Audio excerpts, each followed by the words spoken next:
One of the most important things that skilled drivers are good at is sharing the road safely with everyone else. Not just with cars and larger vehicles, but also with other road users, like pedestrians, people on motorcycles, mopeds, bikes, even horse riders.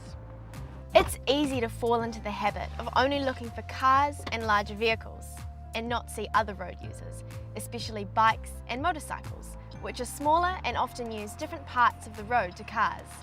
So, here are some tips for making sure you're never the driver who says, "Sorry mate, I didn't see you." Okay, should we go? Yeah.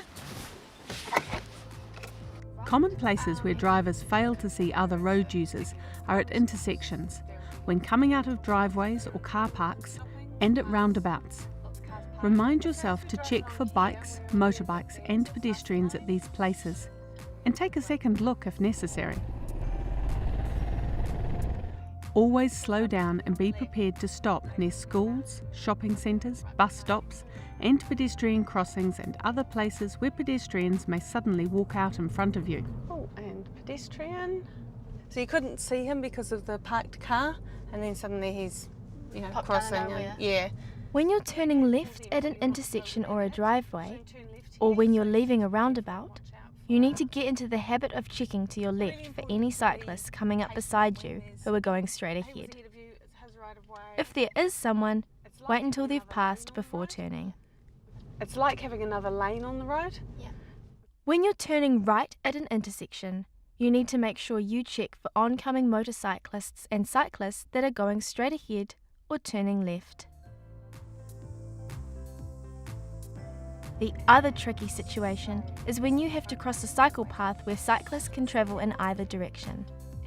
Here, you have to look in both directions along the cycle path for cyclists, as well as checking the rest of the traffic. Another situation where drivers need to take care is when passing cyclists and mopeds. When you are passing cyclists in particular, you need to give them plenty of room. The official recommendation is at least 1.5 meters. You don't need to try and nip out in front of her. But this would be okay. You could, but that bend you might have oncoming traffic. Like this? Okay. So that's a classic example. It's much better just to remain patient and you're safe now. That's great. To pass cyclists or moped riders, you usually have to move towards the centre of the road and sometimes cross the centre line. Make sure the road ahead is clear enough and wide enough to pass safely. Remember your usual 3-step routine of mirror, signal, shoulder check. Make sure you're well clear of the cyclist before you move left again. Drivers sometimes misjudge how fast cyclists can travel and cut in too early.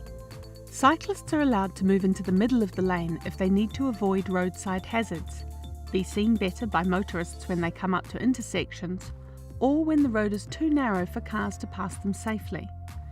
In these situations, wait until they've moved back towards the curb before you pass them. Finally, also be mindful of other road users when you stop.